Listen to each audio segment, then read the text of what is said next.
Thank you for joining us today on Positively Charged Biz. We are here to motivate, inspire, and support our listeners as they write their life stories.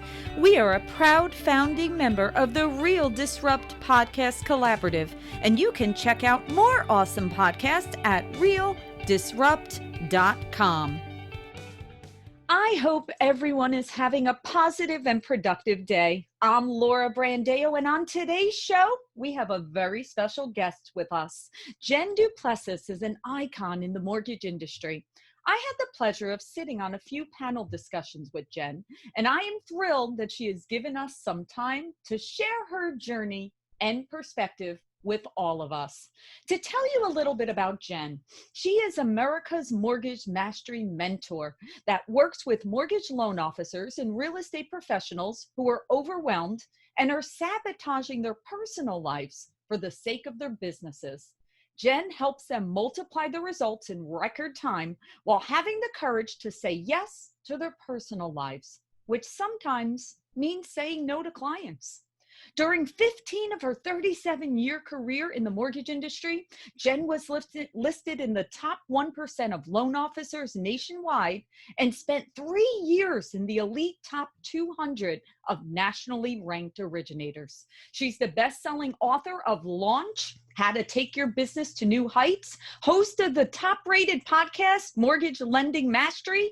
Jen is passionate about empowering mortgage loan officers and real estate professionals to achieve professional and personal success while guiding her coaching students to attract clients rather than chasing them.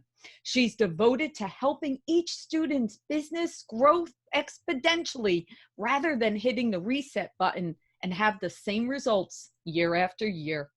Jen is a regular contributor to Mortgage Executive Magazine, Mortgage Women Magazine, and has been recognized with the Women with Vision Award and one of the top 20 most powerful women in the mortgage industry.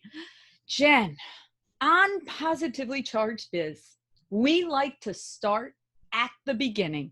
So tell us, why did you decide to make that change and leave the origination side and go to the other side of our business? Well, thank you so much, Lauren. And I am so delighted to be here today. I'm absolutely delighted to be here. We had so much fun on my podcast, and I know we're going to have fun here today.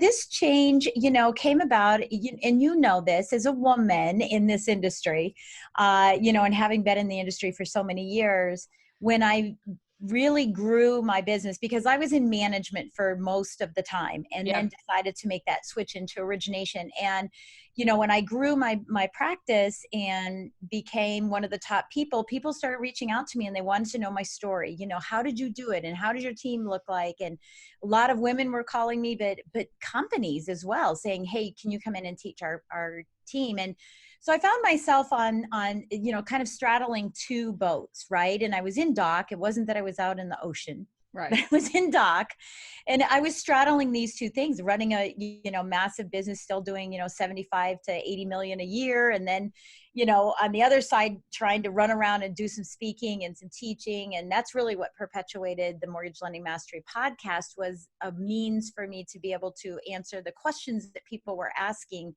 in a quicker, easier format. Right. But it started getting turbulent in the sense that both were growing. Mm-hmm. And I had to make a decision, and at some point in time, you have to choose which side you're going to go on. And for me, everything was propelling, towards speaking. And I knew that teaching and guiding and helping others realize something sooner, instead of the long time it took me to learn that I was sabotaging my personal life, for the sake of my business, and I could have both.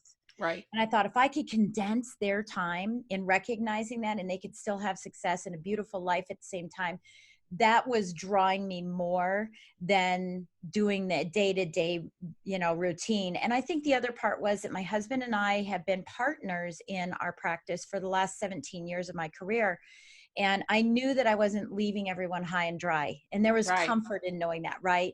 That he was going to take care of them as well. So that's why I made the transition. That's why, I'm now out sharing that message. That's awesome. And I read your book, love the book. Oh, And thank you you. said something in the book that, of course, I bet the two of us are like, that makes sense, an aha moment, where you say that in the beginning of your career, you learn, and Yes. then you earn, Yep. and then you return. Yep. And that makes such sense, because It if you does. really do think about it, of course, you're new to an industry, or you're just out of Yeah. college, and you need to learn everything. You need to make connections. You need to hone in on your craft. And then, of course, you need to earn, right? You want to grow, you want to expand.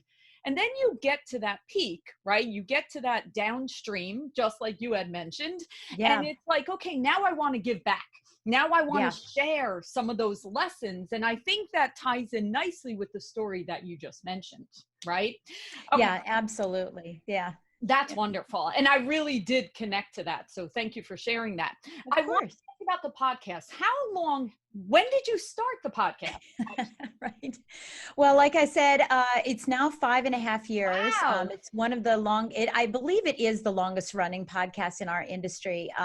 It isn't the first podcast, but there were at the time, I believe there were 3 podcasts at the time that I started. And one of them was active, and the other was already inactive and never has been active again. Okay. The second one that was active stopped being active. So I really am the longest running now. I've never been inactive. But yeah, 5.5 years. I'm in the top 1% for Apple Podcasts. I'm now ranked 234 for business and management in Apple Podcasts as well. I'm syndicated in 18 different places, and I am now, I believe, in 7 different countries. So, That's great. It's been great. But again, the reason I started the podcast was just that I didn't have the bandwidth to let people pick my brain, because that's what I kept getting. Can I pick your brain? Can I talk to you? I just didn't have the bandwidth running, a very successful mortgage practice Yep. to be able to answer all those questions. So I said, well, just send me your questions and I'll answer them on the podcast. Right. And that's really where it started. And, and then it morphed into personal and professional development, so that I have, obviously people like you, I have, producers, I have brand new people in the Sure. business, because I feel that, we need to lift as we grow, and I want their perspective. And then I've had people that are really mindset people, where we're looking at procrastination and, affirmations and, how to meditate. We're doing all of those things because in order to be a well-rounded person in the mortgage and real estate space, we need to have our heads on straight first. Absolutely. And Right? and it really is many components, right? I mean, Yeah, it is. sometimes it could be sales focus. Yep. Sometimes it could be self-care. Yes. Sometimes it's mindset. Yep. Sometimes it's speaking about what's going on in the market, right? So Yeah. it's a Yeah. combination of many different things. Well, and And it's it's also multi-layers. tactical. Yeah, Yes. it's also tactical too, where I brought in non-QM lenders, Sure. to do some expansion, to really help people understand that, when you're in the mortgage and real estate business, you aren't just doing traditional things. You're in the mortgage and real estate business. So there's a whole world out there that we're not even tapping into. Absolutely. And I always say that, in the mortgage business for many years, not so much now, because I think we've gotten much better, but for many years, it was one of these things that people didn't perfect their craft. They Yeah. would get in and they would just do the same thing over and over again. Yeah. Now, I am very happy to say you don't see that as much now. I think now it's okay. Let me make sure I have the latest technology. Let me make sure I know what programs are available. Let me share and collaborate. So I think we're in a really good time in our industry in terms of that. But tell us what you've seen in your experience. Yeah. And I mean, this is a big thing. And so I want to tell this story because it brings us right up to, where we're at in COVID right now. And that is that, I believe it was somewhere around 15 to 18 years ago. And I've always coached. So I came up from, I was an underwriter. Matter of fact, my FHA underwriting number is A421. I'm one of the first delegated underwriters.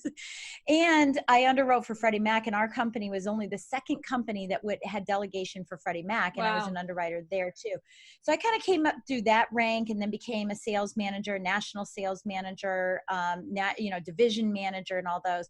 And when I decided that I wanted to go into origination, I said, how do I how can I help grow other people's businesses? Because I don't want to be on the street pitching things. And quite frankly, I wasn't going to take a stack of rate sheets with donuts. In fact, what I did was I took the stack of rate sheets, I ended up throwing them away and eating all the donuts because it wasn't my style, right?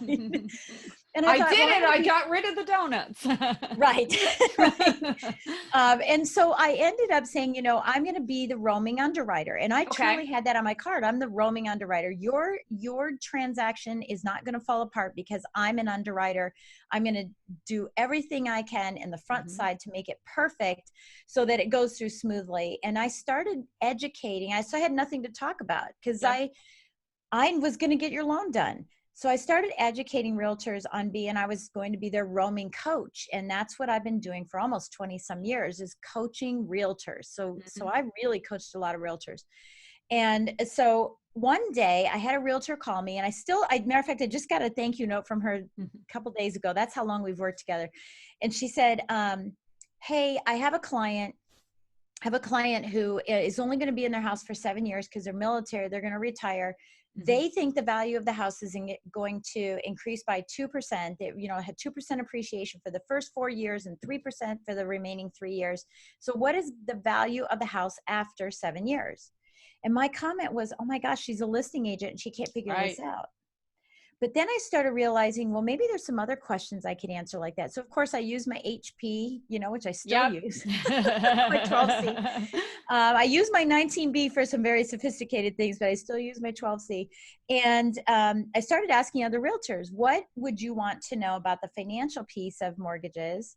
And so I started creating what I call Math Camp. Okay. And I did it in the summer. And then I turned it into a 6-hour CE course for the Commonwealth of Virginia. So you had Math Camp 101 for 3 hours and 201 for the other 3 hours. And today, I still teach this class to real estate companies. And I teach it to my coaching students as well so that they can teach it to real estate companies. Sure. And it's not to replace the loan officer, but it's to get us on the same page where we understand what's going on. So this COVID pandemic brought this all up again, and you and I talked about this on a panel we were on, is that the lack of understanding by loan officers in our space about how loans actually work is really scary. And now I feel like we're getting there. COVID has brought it to the forefront again because we have a whole herd of people that weren't around when we had the credit crisis and the Great Recession. But that lack of understanding, I've now incorporated into my coaching because I felt like, you should be learning this from your manager, from your company, but apparently people aren't. So now I've incorporated that into my training. But I think that's really, really important. And I think that someone who doesn't have that base technology, or not technology, but technical skill of understanding what is a mortgage-backed security and how does it work behind the scenes. It's not just looking at charts, but how does it work? How is a loan sold? What happens? So, and I fortunately started the wholesale division of a mortgage company here in regional called Carteret Mortgage, which you live in New Jersey, so you know Carteret. I know Carteret. I know who the former president is. And that's where Eric's from. So that's why it happened. So I started that whole wholesale division. And so that was another thing that perpetuated and helped my understanding of it. And I think that is priceless. Yeah. Oh, absolutely. Absolutely. And you're right. I mean, how many times have you met people in the mortgage business that say, well, almost everybody, I accidentally got into the business because of X, Y, and Z. Yes. Now, depending on how they started, really determined where they went, because a lot of us, and you know, how many times have you heard, oh, things were booming, it was crazy, I had this opportunity, and they immediately took me and put me into this position. They didn't necessarily give the foundation. They didn't necessarily explain the different steps that got them to the role that they're doing or how it ties together as a whole. So there's many people that have come into our industry that have missed so many steps, and they've been successful. Now, the thing is that they could be top producers, or they could even be underwriters that skipped a lot of steps, and they're great underwriters. But think about how amazing they would be if they were the full 360 to understand. right? Yeah, no question. No question. And I mean, and I've always felt, I had my own mortgage company for years, and I always felt like the well-rounded, I would take Yeah. my originators for 30 days and do Right. classroom training. And the second half of the day, they would go do implementation. And Okay. I would take my 30-day loan officers and measure them against a 6-month to 1-year loan officer out on the street, and mine would kick their butt. Yeah. I would believe that. I would expect that. I would absolutely expect Yeah. that. So that's wonderful. And that's great. Okay. So I know that the reason why you separated from origination was partly because you were looking to be able to have a fulfilled life, a Yeah. completely fulfilled life. And again, the mortgage business is one of those industries that you can kind of get sucked into, to where Yes, you do. it can consume everything, right? I mean, listen, this month I'm 13 years since I opened the doors of AFR Wholesale. And I think to myself, oh my goodness, where did 13 years go? Right? I mean, where did all that happen? But you think about, so many times you hear, well, it's a choice. You're either going to focus in and crush the numbers, or you're going to be able to focus on the family side or the personal side. Tell us, in your words and your expertise and your coaching, how do you guide people into being able to have a fully fulfilled life within the mortgage and real estate world? Yeah, thank you so much for that question. Because as you're talking about that, you were saying an either or, and I just don't feel that way. And I know that I don't. I know that. Yeah. I just absolutely don't feel that way. And I want to say thank you for not using the word balance, because I hate that word. The reason why I don't like balance is because when you look at a scale, if something's balanced, you're 50-50. Right. You're 50-50 and you're still balancing. And so when we go back to my analogy of balancing on a boat, which one gets the attention? Mm-hmm. It's a constant rub, right? And do you ever relax? And the answer is no, because you're balancing. You're kind of like a little of this, a little of that, right? And you're constantly balancing. So I'm an all in and all out, all in, all out, right? So that's the first thing to understand, is that you have to be 100% present. And years ago, and how this really kind of started, I mean, there's a couple things, but years ago, I'll tell you how it started for me. I was, quote unquote, at dinner with my family. At a restaurant.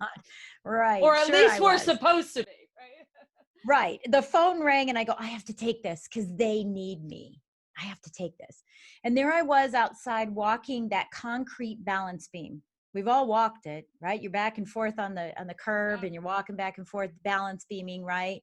And people are walking into the restaurant and you're nodding and saying hello, and you're haphazardly doing everything. You're nodding to them. You're in your heart that you should be in there with your family. You're trying to listen to your client, but you're not in front of your computer, so you can't dedicate 100% of your time and attention to serving them. And you forget things, and later you have to call them back, which looks silly, and it's just a big mess. It's just a big mess.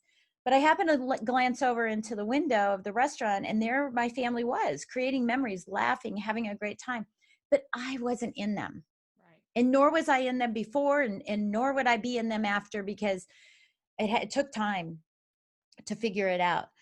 But later, and so that was the pinnacle, that was the apex of this has got to change. Moment. Right. Yep, this has to change. But then later, and as I was still trying to work on it and change it and find tools and things to be able to help me change it, I was trying to do something with my brand, right? And so I sent out an email, and I was scared because I didn't call anybody. So I hid behind, keyboard confidence. And I sent an email to everybody saying, hey, if you could describe me in 3 words, what would it be? Because I wanted to know what they would say. And now I've got different tactics to do that nowadays, but everything came back was beautiful accolades, like, oh, you're great, you're great, you're great. I wanted honesty, but it was you're great. And one person said, not present. Not present. So I picked up my big girl panties, and I called him and I said, what do you mean by that? And he said, whenever you have all these events, you do all these classes, but you're like a stone that skips across a lake. You're just like a bumblebee. When people come in, you're like a little here and a little there and a zzz, that and a little bit of that. And no one really gets your attention. You're not quite present. And I said, well, I'm trying to get to everybody. And he said, but Jen, I'd rather see you in a room of 50 people. I'd rather see you have 3 solid conversations, because that's what I'm seeing. Right. I'm seeing you take time with people. And even if you don't get to me, I'm watching that. Right. And that was another apex, right? And that changed everything. And so now what I'm able to do is able to have 4 successful businesses. So I don't even remember how I could do 5 with lending. Right. I look back on that and I go, how was I doing that? But I've got 4 successful, thriving businesses that I'm able to still dance when I want to dance. I'm a competitive ballroom Latin and swing dancer. I'm able to do my marksman stuff because I'm an expert markswoman. I'm able to be on my boat. I'm able to spend time with my children. I'm able to do service at church and during the week. And I'm able to do all that because I've got my priorities straight.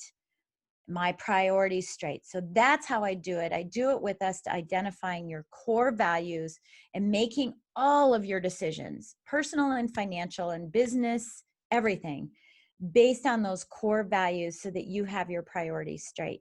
So I get in, I do my work, I do only what I need to do, not what I think I should maybe do. And I get out and I go spend time with my family and I leave work behind. And that's how I've been able to. And funny thing is, my business blew up. I was doing 50 million a year, and I went from 50 million to 98 to 102. And then I scaled back because I said I didn't want to work that hard. So I went to 75 to 78 every year. And that was sort of my comfort zone of where I wanted to work. But it blows up because you do it in the right way and you are niching. You and I talked about this. I'm in a niche now and I'm known for my expertise in a specific area. And so I'm not chasing everybody. I'm now attracting everybody. And I'm giving them that time that they deserve. Right. And I love that. I mean, being present is something that nowadays, you're right. I like the bumblebee analogy. And it's, I like to use squirrel, where everybody's like looking at, everybody's ping ponging all over, whether it's their social media popping up or an email popping up or, and it's kind of not being present with what they're actually paying attention to and giving their all at that moment, whether it's work, whether it's family, whether it's community service, whatever it is, you have to focus at that time. And sometimes it's tough. I mean, I think it's a mind shift. I really do. Totally. Because you have to be confident enough to say, no, I'm not going to go looking at the shiny objects and ping-ponging all over the place. I'm giving my all at this moment. And it's, listen, especially in the mortgage business, we're fearful, right? If that borrower is calling at that moment or that client is calling at that moment, you think the end of the world is going to happen if you do not stop and do that. Whether you're with your child, whether you're on a phone call, whether you're working with training a team member, you think the world is going to end if you do not address it at that time. Yeah, I think. What do you recommend with that? Yeah, I think there's a couple things about that, and you mentioned in my bio, remember what I said is having the courage to say no to clients, right? And it's the difference between being on demand and being in demand. Right. And if you truly, and notice that I never say anything, as we've been talking, I've never said my mortgage business. I've said my practice, because I have elevated myself. That's so natural for me to say that. I've elevated myself after so many years to be in a position where I'm not on demand. I'm in demand because I'm a professional. And as soon as your mindset shift changes, to identify your core values and what your priorities are and put up boundaries for that and hold yourself accountable and be disciplined, to say that I do have an appointment. It's with me. Right. It's with my children, right? I have an appointment. As soon as you do that, you actually attract more people. And this is where you can be in demand. And people will call, and say, hey, I know that you're super busy. I heard that you're just exceptional at what you do because I highlighted my expertise. I'm not the master of everything. Right. right? Or pretending to be the master at everything. I'm a master at 3 things that I really do well. Doesn't mean I don't do the other things. It's just that I'm the master at that. And that's how I'm known for. People will wait. It's like going to a doctor. You'll go to an Yep. MD, but when it comes time to go to the heart surgeon or the specialist, it takes 6 months. Yep. Right. And I'm not saying it takes 6 months. And I'm certainly not saying that we don't provide excellent client experience. But there's a difference between being on demand and in demand. And when you're on demand, you have 3 loans that you're dealing with. It is scarcity. You do have to work. But when you have 30 loans or 40 loans that you're doing a month, it's okay to say goodbye to people that aren't in alignment with you. Right. Because life is too doggone short. It's too short for you to marry yourself with people that, I always say, work with people that complement, don't complicate. Right. Because if you complicate me, my team, you're offensive to my processor, you make my assistant cry. Yep. You're going to be that kind of person. I'm on to the next person. I've got other people because I'm in demand. But it's a mindset shift that says, no, I have to say yes to me. Yep. 100% agree. Now, tell me about the book. So you wrote the book. What inspired you to write the book? What are you looking to get out of that? What was your thought process when you're like, I'm doing it, I'm writing the book, and what were you looking for? Yeah. Now notice my body language changed when you talked about the book. You talked about the book. My body language kind of changed. So it changed for a couple of reasons. So first of all, the reason I wrote the book is because someone said to me, you need to write a book because you'll have more credibility and you'll get more speaking engagements. I'm like, fine, I'll write a book. Okay. Right. So what ended up happening is I signed the agreement with my publisher on October 1st. It'll be 3 years this year. Okay. 3 years ago, and October 1st. And I was actually speaking on stage in Atlantic City with Annie Mac doing their annual sales rally. And my mother had a stroke and died while I was on stage. Oh man. Yeah. I'm so sorry. And that Jen. was on October 24th. So needless to say, the reason that my body language changed is because when I look at the book, it encapsulates my mourning period. Okay. No question about it. So I decided to get a ghostwriter because I couldn't even lay out the plan. I was like, I don't even know where I'm going to start. Once upon a time, I don't know. No, that doesn't sound right. So like, do the skeleton for me so that I can see where this would go. And then I can, get involved. And so that's what they did. We transcribed a bunch of my podcasts as a means to sort of get my content started. And then, by April, I was in a position where I could now finish it up. So I wrote probably 60 or 70% of the book, and he just laid out the groundwork for me, which was so thankful. But what I wanted to do is I wanted to write a book about how to.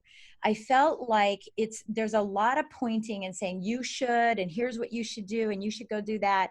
I knew that the gap between people that were successful and people that weren't is figuring it out, right? Figuring stuff out, right? FSO, I call it, is like FSO, figure stuff out, right? Okay. And a lot of people didn't have the means to, or the resources or the knowledge behind it, or their managers, or even the person who owned their brokerage firm.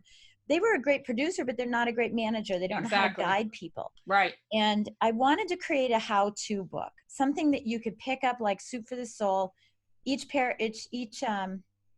Not paragraph, a chapter is no more than 2.5. I think it was a very quick read. It was very light, very easy. Yep. Yeah. So you could pick it up and say, what's eeny, meeny, miny, go, and read it. And then I give you actionable items so that you can go be successful. So that's really what I wanted to do. And we're now in the process of creating a workbook to be associated with the book. Great. So I'm really excited about that. And now I'm ready to write a new book, and it will be called the same name as my new podcast, which is Success to Significance, Life After Breaking Through Glass Ceilings, because now this has my heart involved in it. It's not a tactical book. I'm ready to go on and write another book. And I'm a co-author of like 3 or 4 other books as well. But I don't actually pitch those, but that's why I wrote the book. And ironically, I'm going to be doing I call it a fireside chat, but I'm not going to actually be by a fire, where I'm going to read a chapter and then give my thoughts on it today. Nice. What are my thoughts today on that item? So I'm going to be starting doing that. Oh, that's great. Well, that's exciting. That's definitely exciting. Yeah. All right. How do you Yeah. feel about mentors in our industry? Like, do you recommend, what are your thoughts on that? Yeah, well, I'm a mentor, so I love them. There you Right. go. But by the way, I've always had a mentor. Okay, great. I've always had a coach, and well, I shouldn't say that. I mean, I've always had mentors. I obviously well, I started in 1983, but I actually started several years before that. I don't count that time because then I don't want to sound like I've been in the business for 42 years. But obviously way back, when Barry and, Greg Frost Mm-hmm. and Jim McMahon were doing their little roundabouts, they were mentors that I looked up to. So, Sure. I've been associated with mortgage-backed securities for 30 years now. I know them inside out and backwards. And that was really, they were kind of the mentors back then. Nowadays, I'm on Les Brown's speaking faculty. So I travel and speak with Les Brown. He's a great mentor. Darren Yep. Hardy is one of my coaches, so he's a great mentor of mine.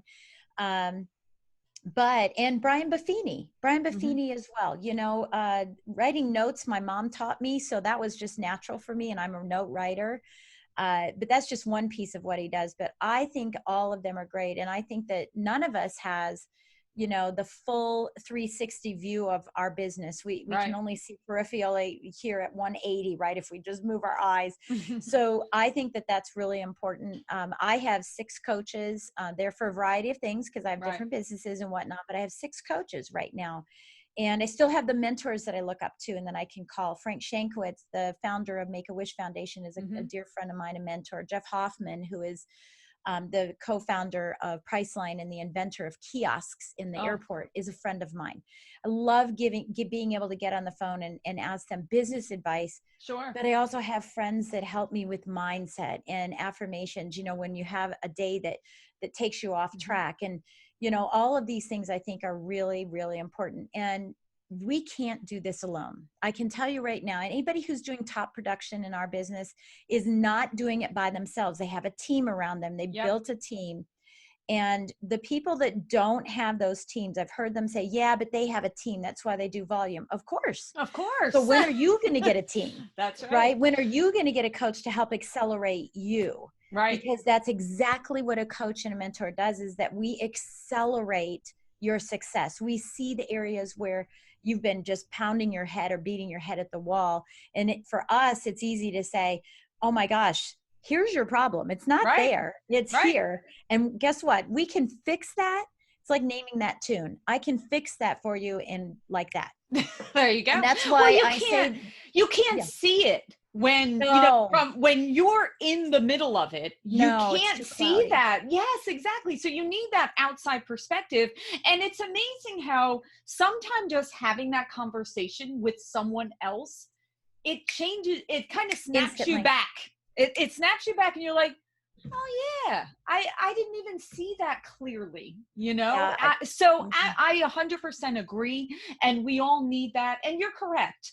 We don't instantly appear one day and have all the answers. We need to, surround ourselves with people that can feed us their expertise in different areas. So 100% agree. Yes, I'm totally agree. Yeah. And look I have that with a group of gals. We're all, 6-7 figure earners. And it's nice to have that too, because I don't have a lot of women that, and it doesn't have to be women or men, but I'm just saying it's nice to have this circle of influences, these women where we actually, the only thing we do, we all pay a membership, but the only thing we do is advise each other during phone calls once a week.